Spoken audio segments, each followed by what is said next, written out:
కొమరంభీం ఆసిఫాబాద్ జిల్లాలో మావోయిస్ట్ కార్యకలాపాలకు పాల్పడుతున్న ఇద్దరు వ్యక్తులను అరెస్ట్ చేశామని జిల్లా ఎస్పీ కె సురేష్ కుమార్ తెలిపారు. Kagaz Nagar rural CI Nagaraju Penchikalpet police సిబ్బందితో కలిసి ఆగర్గూడ గ్రామ శివార్ గుట్టల వద్ద ఆకస్మిక తనిఖీ నిర్వహిస్తుండగా కోట ఆనందరావు, చెన్నగోని గణేష్ అలియాస్ అభిరామ్ అలియాస్ సూర్య అనుమానాస్పదంగా ద్విచక్ర వాహనంపై బెజూర్ అటవీ ప్రాంతంగా వెళ్తుండగా వారిని పట్టుకొని విచారించారని అన్నారు. సిపిఐ మావోయిస్ట్ పార్టీకి సానుభూతి పరులుగా పనిచేస్తూ ప్రజా సంఘాల్లో పనిచేస్తున్నామని తెలిపారని వివరించారు.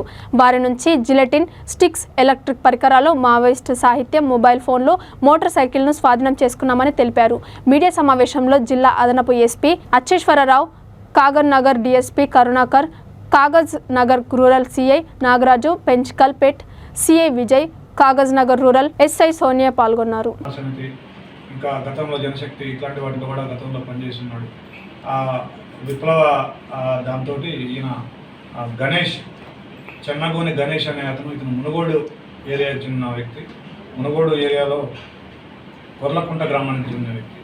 ఇతను హైదరాబాద్లో చదువుకుంటుండగా ఇతను ఇతను క్యాటరింగ్లో పరిచయం అవ్వడం జరిగింది. ఆ పరిచయం అయినప్పుడు ఈ ఆనంద్ మాటలకి ఇతను ఆకర్షితుడై ఒక 15 రోజుల క్రితం మావోయిస్ట్ పార్టీ ఛత్తీస్గఢ్లోకి వెళ్ళి అక్కడ ఉన్నటువంటి నాయకులను కలిసి ఒక 4-5 రోజులు పార్టీతో గడిపి మళ్ళీ వెనకొచ్చి రావడం జరిగింది. తర్వాత మాకు వచ్చిన సమాచారం మేరకు మేము అతన్ని అదుపులో తీసుకుని ప్రశ్నించగా అతను జరిగినంత వాస్తవం అని చెప్పినాడు.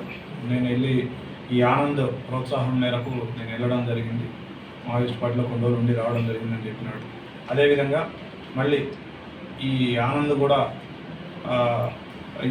అదే విషయం చెప్పినాడు. అయితే దీనికంటే ముందు మనకి వీళ్ళు నిన్న సాయంత్రం వీళ్ళు మనకి బెజ్జూరు అటవీ ప్రాంతంలో మళ్ళీ ఒకసారి దళాన్ని కలవడానికి వెళ్తున్నప్పుడు మాకు మా పోలీస్ పార్టీకి వచ్చిన విశ్వసనీయ సమాచారం మేరకు వీళ్ళని మేము పట్టుకోవడం జరిగింది.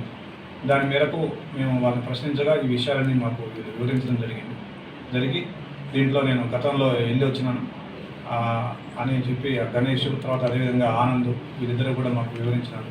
దాని మీద వీళ్ళ దగ్గర నుంచి మేము ఒక జిలెటిన్ స్టిక్స్, ఒక 2 సెల్ ఫోన్లు, ఒక బైకు, 10 జిలెటిన్ స్టిక్స్, అదేవిధంగా 25 డెటినేటర్స్ని మేము స్వాధీనం చేసుకోవడం జరిగింది.